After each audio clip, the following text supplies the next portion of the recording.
What's up you guys, Sam here with Perfect Rares. I know I've been meaning to make this video for a while, but I'm finally glad I'm getting around to doing it. So with that, in this video, I'm going to be showing you how to make a deck for the Pokemon trading card game.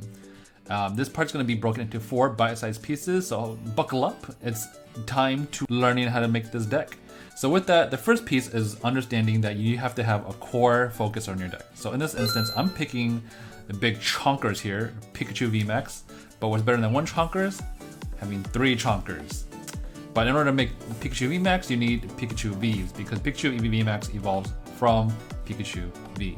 So because this is a core part of the deck, it's best to have 4 copies of Pikachu V in order to maximize your odds of getting this guy.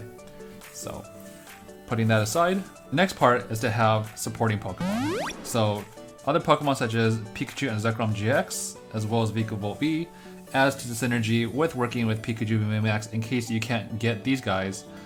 So these guys could work on their own, such as Pikachu and Zekrom is able to allow you to get 3 energies once he's loaded up with 3 energies. Or you could use Vikavolt V to slow down your opponent while you're setting up your Pikachus. And lastly, you have Raichu and Alolan Raichu to add some disruptive plays with his attack called Tandem Shock, which paralyzes your opponent's Pokemon, allowing you to beef up this guy over here. So, awesome sauce. And lastly, for Pokemon, you have the support Pokemons. You have Denadine GX, Jirachi, and Tapu Koko. So Denadine allows you to basically reset your hand in case you don't have a good one, or allows you to dig into the deck if you're looking for a certain card.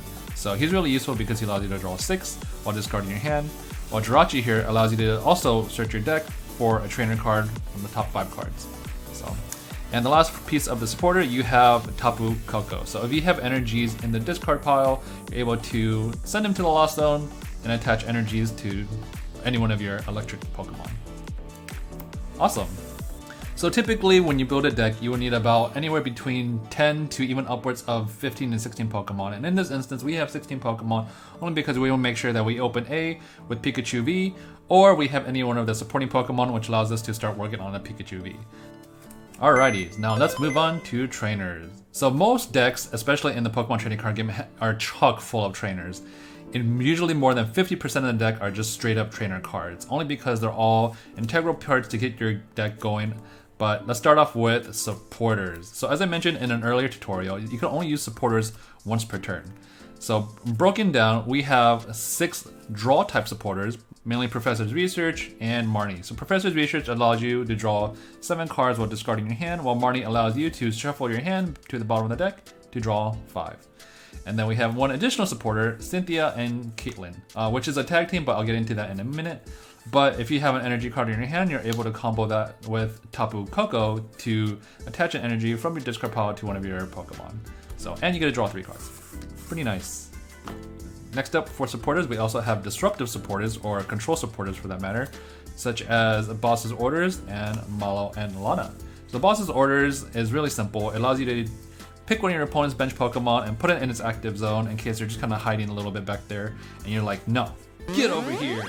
So, and then you also have Malo and Lana, which allows you to not only heal your Pokemon, but you can switch in an Alolan Raichu and Raichu to get off its Tandem Shock ability. Pretty cool stuff. So, but as a side note, when it comes to supporters, you don't want to have too many, because when you have too many, then you're kind of clogged up. And as I said, you can only use one once per turn. So, alrighty, we're almost done. We're more than halfway there. But now we're going to be covering items, which are the other half of the trainer cards. So items, as I mentioned, you can play more than once per turn. But in this instance, I'm going to break it down a little bit further. So here we have search supporters. First we have a tag call, which allows you to search for Pikachu and Zekrom GX along with Raichu, Alolan Raichu, or any of the tag team supporter cards. You also have 3 Pokemon communication, which works really well with the 16 Pokemon that we have in the deck.